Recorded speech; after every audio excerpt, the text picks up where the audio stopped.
দুর্গাপুর নগর নিগম প্রশাসনের বোর্ডের মেয়াদ শেষ হয়েছে অনেকদিন আগে, তবে এখন করা যায়নি দুর্গাপুর নগর নিগম নির্বাচন।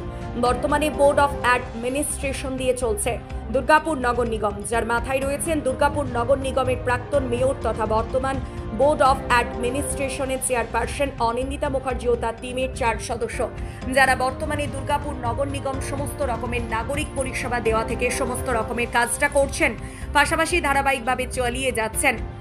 দুর্গাপুর নগর নিগম জুড়ে রাস্তাঘাট, ট্রেন, পানীয় জল, আলো, নিকাশি ব্যবস্থা এবং নানান পরিষেবার দিয়ে দুর্গাপুর শহরকে আরও এগিয়ে নিয়ে যাওয়ার কাজ। এক্ষেত্রে দুর্গাপুর নগর নিগম প্রশাসনের চেয়ারপারসন অনিন্দিতা মুখার্জি বিশেষ ভূমিকা রয়েছে, কারণ তিনি আপ্রাণ চেষ্টা চালিয়ে যাচ্ছেন দুর্গাপুরের সাধারণ মানুষকে ভালো পরিষেবা দেওয়া। শুধু তাই নয়, তার কাছে কোনো সমস্যা আসলেই তিনি তার দ্রুত সমাধানের চেষ্টা করছেন। এমন বহু উদাহরণ রয়েছে। তারপরেও দুর্গাপুর নগর নিগম এলাকার নানা পরিষেবার খামতি তুলে ধরে বর্তমান দুর্গাপুর নগর নিগম প্রশাসনের বিরুদ্ধে অভিযোগের আঙুল তুলতে শুরু করেছে বিরোধী দলের লোকজনেরা। ইতিমধ্যে এরকম বেশ কিছু বিষয় সামনে এসেছে। এছাড়াও বিরোধীদের তরফ থেকে অভিযোগ তোলা হচ্ছে, দীর্ঘদিন ধরেই দুর্গাপুর নগর নিগমের উন্নয়ন থমকে রয়েছে। তবে বিরোধীদের তোলা সমস্ত অভিযোগ মানতে নারাজ বর্তমান দুর্গাপুর নগর নিগম প্রশাসক বোর্ডের সদস্যরা। তবে এরই মধ্যে দুর্গাপুরের বীরভানপুর মহাশ্মশান এলাকার বিভিন্ন সমস্যা নিয়েও সরব হয়েছেন বিরোধীরা। তবে কিছু সমস্যা নিশ্চিত রয়েছে, তারপরেও বর্তমান দুর্গাপুর নগর নিগম বোর্ড সমস্ত সমাধানের চেষ্টা করে।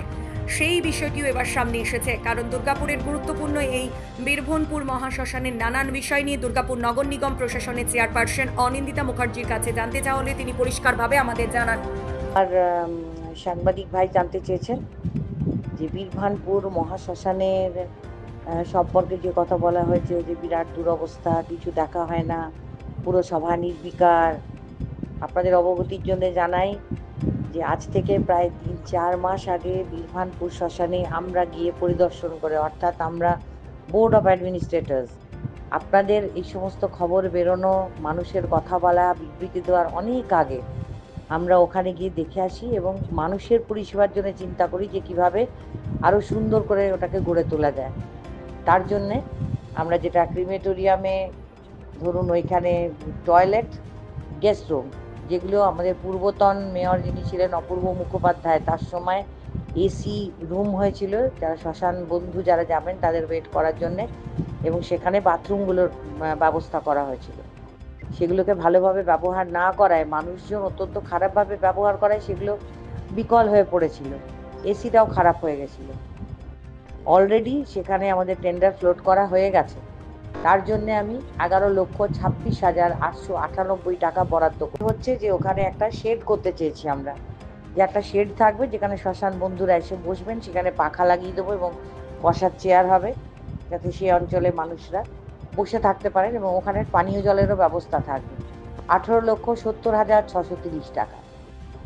এরপরে যেই রুমটা থেকে সবাই টিকিট কাউন্টার কালেক্ট করেন, অর্থাৎ শ্যামলবাবু যিনি বিবৃতি দিয়েছেন, সেই শ্যামলবাবু যেখানটা বসেন সেই বসার রুমটা দেওয়ালে পুরো প্লাস্টার ছাড়িয়ে প্লাস্টার রং করে দেওয়া, মানুষ যেখানে টিকিট কাটবেন বা দাঁড়াবেন তাদের মাথার ওপরে একটা শেড এবং তাদের দাঁড়াবার জন্য সুন্দর স্টিলের টিকিট কাউন্টার ইত্যাদি নিয়ে বিউটিফিকেশন, টাইলস বসানো পুরো শ্মশানটা, যাতে বডিগুলো যখন রাখা হবে তাহলে বডিগুলো যেন মাটিতে ডিরেক্টলি না থাকে। তার জন্য আমরা 22,63,006 টাকা বরাদ্দ করেছি। 52 লক্ষের ওপরে করা হয়ে গেছে বরাদ্দ। আপনারা জানেন যে এটা একটা সরকারি পদ্ধতিতে চলে। আমি আজকে বললাম, আজকে মানুষরা এসে বললো শ্মশান বন্ধুরা বাথরুমে যেতে পারছেন না, এসি লাগিয়ে দিন। সঙ্গে সঙ্গে তো সম্ভব নয় ভাই, প্রসিডিওর আছে সেগুলো করতে গেলে সময় লাগে। হয়তো টেন্ডার করলাম, 15 দিন পরে ফ্লোট করলাম, একজনের টেবিল থেকে আরেকজনের টেবিলে যাবে, সই হবে, কেউ অসুস্থ হয়ে গেল, বিভিন্ন ধরনের কারণে হলো, 2 জন মাত্র পার্টিসিপেট করলেন টেন্ডারে, তখন আমরা আবার রিটেন্ডার করলাম সেটা। এইভাবে প্রসেসিং করতে করতে প্রত্যেকটা কাজই প্রায় 2 থেকে 2.5 মাস 3 মাস হয়ে গিয়ে থাকে। যারা সরকারি এই সমস্ত দপ্তরে কাজ করেন তারা কিন্তু জানেন। আর জলের কথা যেটা বলছেন, যে ভদ্রলোক বিবৃতি দিয়ে আজকে বলেছেন যে জল পাচ্ছি না, এতদিন ধরে বলছি জলের ব্যবস্থা করেননি, উনি কিন্তু এই ব্যাপারে কোনো লিখিত অভিযোগ করেননি। যখন কেউ সেখানে যায়, শ্মশানে যায়, তখন এই জলটা ভালো করে পাচ্ছি না। এবার আপনারাই চিন্তা করুন যে যদি আমরা সেখানে জলের ব্যবস্থা না করে থাকি দীর্ঘ 6 মাস 1 বছর ধরে, কোনো লোক কি আমাদের মাথার একটা চুলো আস্ত রাখতো?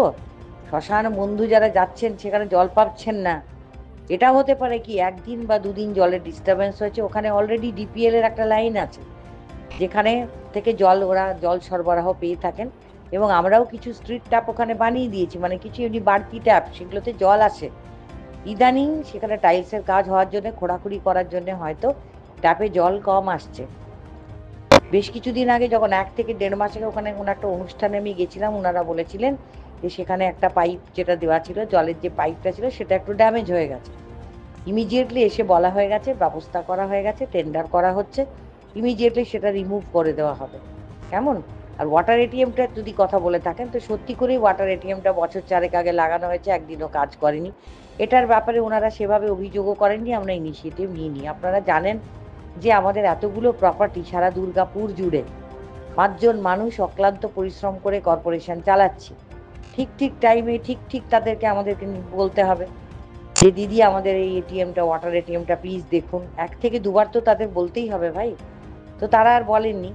যখন আপনাদের এই বিবৃতি দেওয়ার পর আমরা যখন তাকে ক্রস করছি, তখন তিনি বলছেন এই পয়লা বৈশাখের পরে যেতাম, গিয়ে আপনাদের বলতাম। এবার আপনারাই বলুন তাহলে যে দোষটা কোথায়। এবার আমাদের প্রশাসনিক বোর্ডে যারা আছি তাদের নিয়ে সংবাদ পরিবেশন করতে হবে বলেই কি এই ধরনের সংবাদ পরিবেশন, যে একটা যে কোনোভাবে হোক, যা ভাবে হোক এদের অপদস্থ করতে হবে, সেটা তো কথা নয়। আমরা 5 জনে যা পরিষেবা দিই, আমি চ্যালেঞ্জ করে বলতে পারি কেউ পরিষেবা দিতে পারবে না।